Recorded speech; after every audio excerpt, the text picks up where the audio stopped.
Watching news at Prime. Let's bring you this now. The Africa Energy Forum is drawing thousands of energy leaders and financiers, including young innovators, to the Cape Town International Convention Centre for a second day today.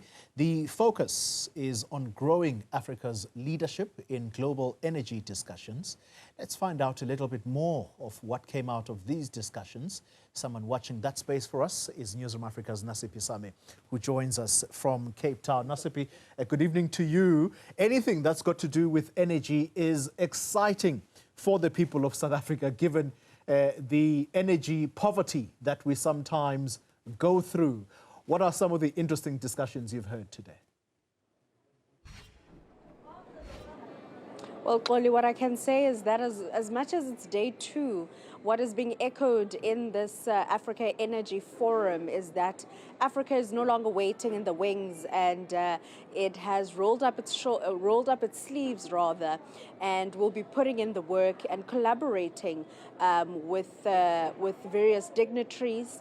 We understand that deals have been signed to ensure that the African continent and South Africa has not only energy but sustainable energy.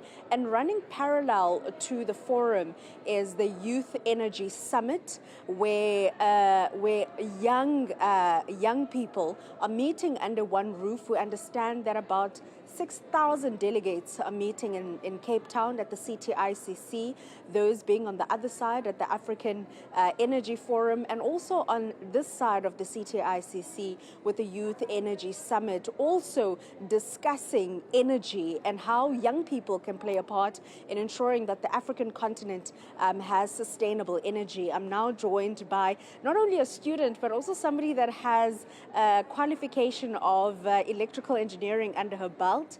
You've been part of this particular summit on this side of the CTICC. Talk to us about why was it so important to form part of the youth that are discussing sustainable energy for Africa?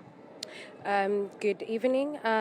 It is very important because the summit actually highlights the importance of the transition in energy, given the challenges that South Africa is currently facing regarding generation and transmission of electricity. But the beauty of the summit is not only regarding the energy sector, it is also involving all other collaborations in finance, because we need investors, we need IT transformation, which is AI, and we need all these other skills to equip the youth of today, which are the future leaders of tomorrow, to know and to make an impact in the different communities. And just on this other side of the road is the Africa Energy Forum, which is currently in day two. But on this side of the CTICC, you guys are hitting the ground running with day one. What are some of those things that you take away from day one?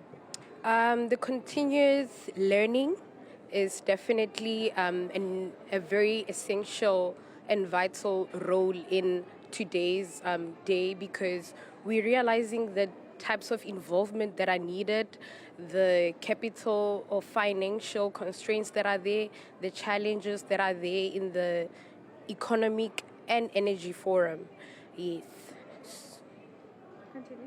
Okay, and so some of the key takeaways is also like just to make an impact in the communities, because we can be generating all this electricity in our different economics, but they need to utilize it as well.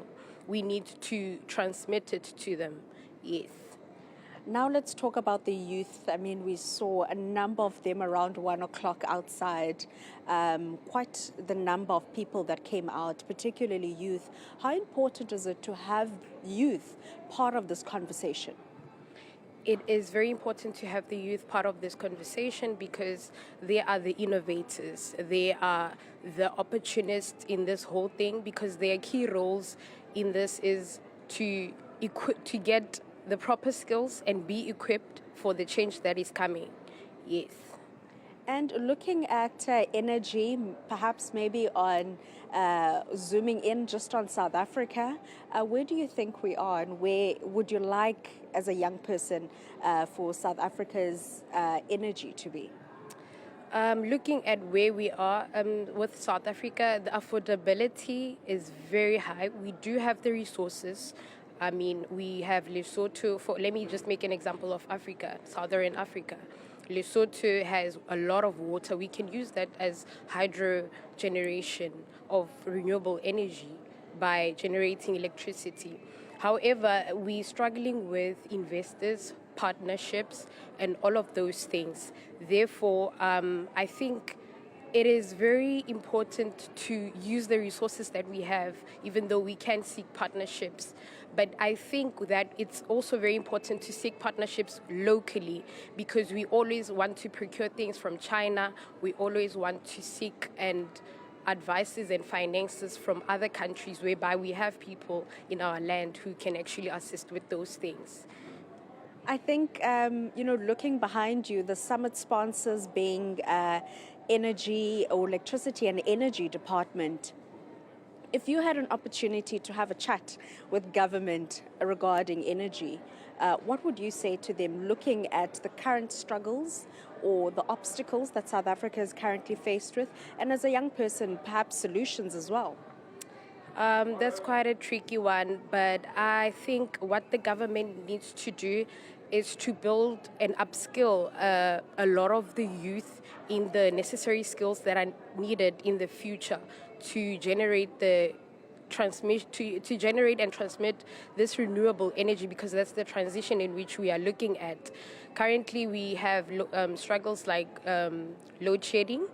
It means that there can't be any electricity that is generated. Therefore, we need to upskill our new youth to learn the different skills and to develop them and to give them finance, whereby we have people with great minds, students who are coming up with these great simulations of how to generate electricity. However, they need grants, they need sponsorship.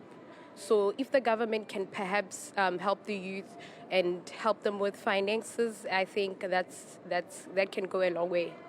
We'll have to leave it there. A student there from the Cape Peninsula University of Technology, Kadzo Teddy, they're speaking to us about the Youth Energy Summit, which is currently in day one. On the other side of the road at the CTICC is the Africa Energy Forum, and both forums and the summit continue tomorrow.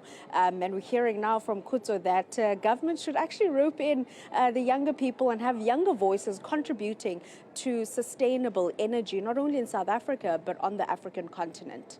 Indeed, young people want in on every other decision that is made in the country, because ultimately it is their future. All right, thank you very much. Nasiphi Same, live for us.